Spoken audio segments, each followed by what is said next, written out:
Hey everybody, and welcome back to the channel.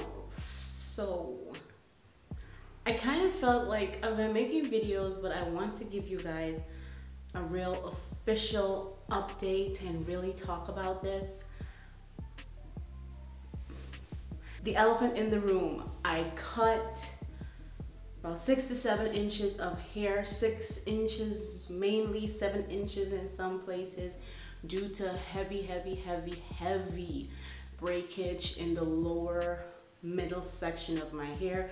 So I had a horseshoe shape kind of area where my hair was like super thin and gone, and then it had more fullness at the ends.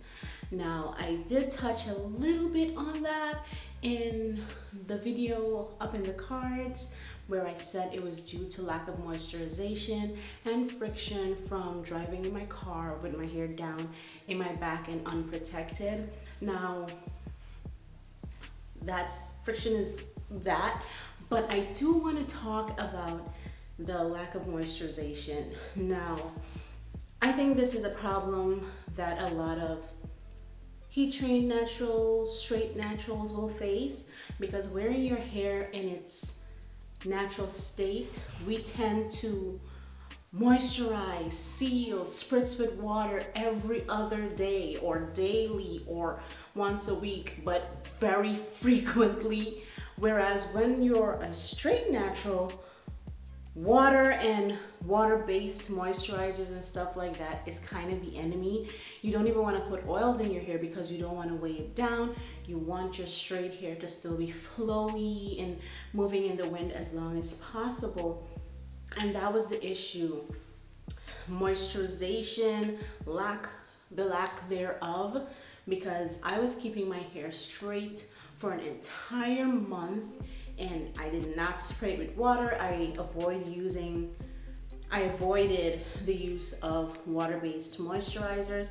I hardly put any moisturizer in my hair, basically. I would put a little bit of oil on my scalp, massage my scalp like 2 weeks in, because again, I didn't want my hair to be weighed down and heavy, and I might touch the ends a little bit. I would put like some silk smoothing serums on the end to keep it tamed and straight and wrap it up, and that was it. So the only time my hair was being thoroughly, and not even thoroughly moisturized, was on wash day, where I would sometimes do a pre-poo, my strengthening treatment with Olaplex and my Ayurvedic herbs, and then I would wash, condition, deep condition, spraying a light leave-in moisturizer, and then put the serum and heat protectant and flat iron again. And now the issue with that, you can't put heavy butters and creams and really rich moisturizing products in your hair prior to flat ironing, because your hair can burn, it can be weighed down and just sticky. So in order to get that nice, beautiful, flowy, straight hair that we're going for, you need to limit that, so your hair is really not getting ample moisturization for months at a time. And if that is your lifestyle, just straight hair 100% of the time, you are really lacking that robust moisture that our hair really does need to stay healthy. And that was the issue that I faced, because I was wearing my hair straight for a month, wash it, condition it, treat it, straight again for a month, wash it, condition it, treat it, straight again for a month, and the cycle goes on and on and on. So my hair was not getting that robust moisture it was used to in its natural state. So yeah, so that's why as of now I have decided, because I still love my straight hair, but like I mentioned in the video above in the cards, I'm relearning my hair, reloving my hair, getting used to my texture again, playing around with the old faithfuls, braid outs and twist out. This is actually a flat twist out. I don't know if that video will come before this or after this, but check that out. First time I'm actually doing a flat twist out ever in my life. I have done twist outs before, but not a flat twist out. And I actually like how the flat twist out comes out way better than a regular twist out. It requires way less separation of individual clumps. Anyway, I digress. But my plan is to still wear my hair straight, but I will do so bi-monthly. So wear my hair straight for a month. Then I have another month where I'm wearing my hair in its natural state or in a protective style where I can spritz it with my leave-in conditioners, apply my rich creams and butters, apply my oils all the way down without fear or worry of it reverting, because like that's not an issue.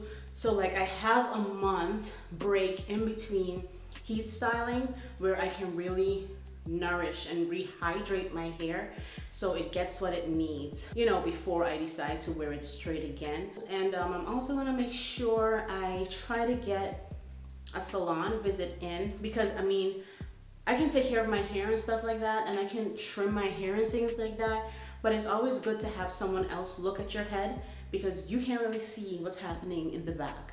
It probably, if I had gone to a stylist before, she would have caught that before it really broke off, because we can't see the back of our heads. So it was good to have someone else see it. I actually saw that travesty after my last flat iron. I turned in the mirror and took a picture to be like, ooh, length. And when I looked at the picture, I was like, ooh. But lesson learned. So that's why I'm switching up my mode of being a straight natural. I really do believe whether you're relaxed or whatever, your hair really needs that break and time for rehabilitation with that deep moisture and whatever. So that's what I'm going to be doing moving forward. So if you guys want to stay updated on that journey and see how that treats my hair, feel free to. If you guys are straight hair naturals or heat trained naturals and you have been thriving, okay baby, thriving, leave a comment down below. Let me know the way you do it, your little tips and stuff, because I would really love to hear from other people the way they go about protecting and preserving their hair and growing their hair while wearing it in straight styles majority of the time. One thing I do know about my hair personally, having it in a stretched state is beneficial for the growth. As you have seen, since heat training and all that, my hair did grow a significant amount. However, the breakage is what put a spoke in that tire. So another thing that also works great for my hair with hair growth is protective styling. So that's why I'm going to incorporate the two. When I can't, like when I'm taking my month break, I'll wear it in my protective styles. After I take that down, give myself a nice deep condition, whatnot, yada, yada, yada, then wear it straight for a month. And we'll see how that goes. All right, guys, that was it for this update. Thank you so much for watching this video. Until next time, bye-bye.